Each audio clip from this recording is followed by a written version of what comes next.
So, and before we bring Joe, like hiring a matchmaker and a dating coach can seem pretty taboo by some, right?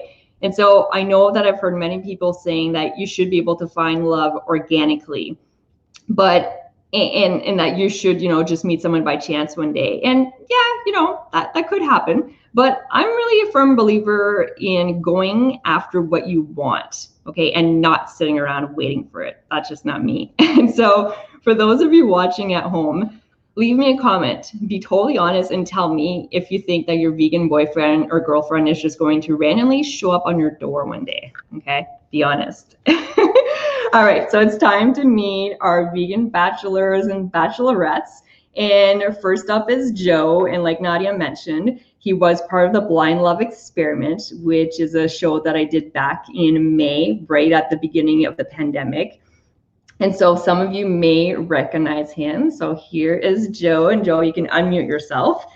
And so, Joe connected with some great women on the show. Unfortunately, things didn't work out, but that's okay. Here he is today, again, putting his heart on the line, being super brave and trying it again because he knows that this is what it's all about, right? And this guy is is so freaking amazing. He's literally up for like anything that I ask him to do. He's super open-minded. And again, because of that, he is greatly increasing his chances at finding love, okay? So Joe, as I mentioned earlier, there is a stigma around reaching out and asking for help when you need it. But, you were humble enough to reach out to me and give this whole matchmaking thing a try. And so I'd love for you to share a bit more about what your thought process was and why it was important to work with me. You can hear me, right? Yes. Okay. It was probably several factors. The biggest one was you start to feel older every year. So it's one of those desperation things. It's like things aren't quite working the way I would intend, or they aren't, the outcome isn't reaching a point that I found desirable, right? So if I haven't met the person I want to end up with, or I haven't been lucky in love, usually you want to make a big change, right? So what's one of the things I hadn't tried? Something like this. So it was just a drastic redirection or change of course to try to reach a new destination. Was the main reason for sure. That's awesome. And I'm curious, have any of your habits around love changed since we started working together? A little bit. I definitely your course was helpful. I definitely was able to hone in on a few more, I guess it was more weed out the less important things and hone in more on the more important things. One of the biggest things I realized was for me it was always important to find someone that I could respect and who I had chemistry with, but I didn't think the personality would be quite as important as it was.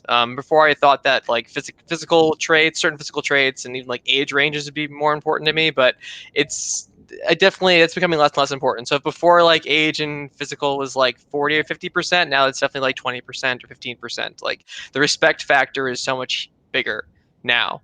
Maybe that's more of like all of the COVID safe online dating. Once you start to separate some of that physical pressure and that physical chemistry, and you only have the personality to kind of dwell on, maybe that makes it so much more obvious. And in the end, long term, that's so much more important because you can get used to certain things, but you can't get used to someone that you can't respect. So long term, it definitely shoved that much more priority for me. I totally get that. And so tell us a little bit about yourself, where you live, what you do for work, what your hobbies are, all that kind of good stuff. All right. I am a mechanical engineer that works in the robotics field in San Diego, California. I have been vegan for, I think this is going on my 6th year now. I generally my free time is a combination of stuff, anything competitive. So it's games with friends, it's physical stuff. So I do a lot of martial arts and any kind of like very aggressive hiking is what I would call it, I guess. I love playing volleyball and other things, anything that can be competitive with, because I love losing and beating people. It's so much fun when someone kicks your ass at something or you beat somebody at something. It's just great. It's like the best way to spend time with my friends for me. So. Um, yeah, that covers all my free time for the most part. That's awesome. And so what is something that you look for in a partner? Yeah. For me, the most important things, patience is huge. Someone that's just easygoing, doesn't let life destroy their mood. It doesn't let it hurt them. They're able to kind of rise above. That's really important to me. Along that same line, someone who takes responsibility for themselves, the situation, and like they focus on solutions. Like it's cool to complain and have issues, but you can't have this perspective that like life is happening to you and everything is luck and you're just screwed and there's nothing you can do about it. Like that helplessness is like the biggest turn off for me in life. Like I love people that are always looking to rise above and they're always full of ideas how they're going to like fix things and try to make things better. In the end, like you have to settle. You can't make life do exactly what you want it to do, right? Life's going to do what it wants to do, but I definitely prefer that like solution centric mindset. So that patience and all that rolled into one person is like definitely my ideal kind of person. That's awesome. And what is something that you are, really excited to bring to the table in a relationship? So my biggest strength I would say is finding ways to bring in new challenges or bring in set new objectives. Like for me, it's always find something new that I haven't been doing, like cooking or some new skill I haven't learned yet, and just jumping into it. I love doing it with people. I love struggling together, being humbled by it. So just setting goals and trying to hit it, and finding ways to hit it, and doing research and just failing. Those are those are the kind of things I love. I love to fail with people. I love it. It's so much fun. And so Kirsten is asking why you chose a vegan lifestyle. Um, it kind of chose me. A combination of reasons. One was nutritionally. I'd always heard about the benefits, and I'd always followed. I always try to follow apt science. And if you avoid a lot of propaganda, you kind of get driven down a certain hole nutritionally. So I got driven that way by all your big ones like Ornish and Dr. Greger and all the big names for health science. But mainly it was because my body would always destroy me whenever I was eating animal products, and it was successive from like when in my early 20s all the way until I eventually went vegan. Like I was just cutting out all these animal products, and I was like 5 years down the line. I'm like, wait, I'm almost vegan now. Because like it was like, oh no more dairy, oh now no more pork, now no more cheese, just because it was making me sick. Like I could feel my body telling me, no, this is not working out. Like this is food poisoning essentially. So I kind of got driven there. Nice. And so here's a fun question, and all the bachelors and bachelorettes are going to be answering this question. And I want everyone watching to also leave a comment and tell us what's been the craziest date you've ever been on, good or bad. One of my I have had mostly tame dates, but the craziest one was it was one of the times where the girl came up with what she wanted to do for the date. Usually the guys, more often than not, early on, guys come up with the ideas. We're supposed to be like the forward ones more often than not. But her idea was let's go for a run. I was like, all right, yeah, let's go for a run. It's still I was living in South Florida, so like going for a beach run or going out on the beach was really common for dates and that kind of stuff. I didn't know it was going to be like a 14-mile run because she was like training for a marathon and she was doing like weekly half marathons all the time.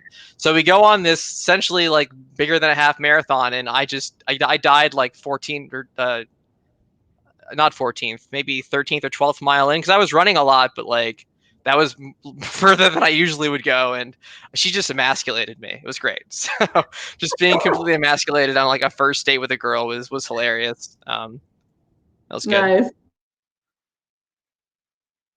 And so yeah, so if anybody else watching has any questions for Joe, feel free to pop them in the chat.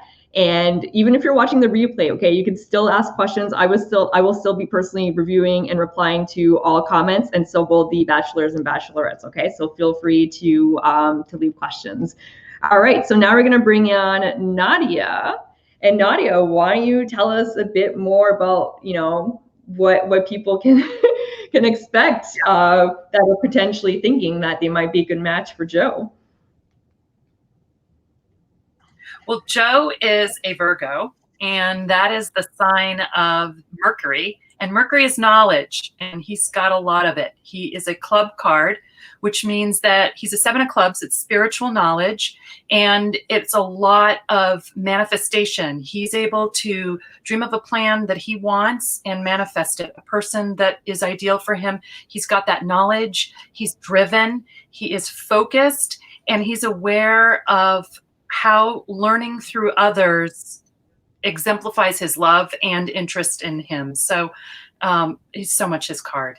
And I know I've met Joe before and told him about it a little bit. So I don't know, it's been a while, but we have talked a little bit about your card, 7 of Clubs, knowledge-based card as a Virgo. And yeah. So good luck, Joe. Does that sound about right? I'll need it. Yeah, no, for sure. No, she's last time we spoke, she was definitely on target too. Yeah, definitely sounds like me. That's awesome. All right. Okay. Well, thank you so much, Joe. And again, ladies, if you are interested in being considered as a potential match for Joe, all you got to do is fill out a profile and get in touch with me. And if you have any questions for him later, someone is asking what age do you prefer?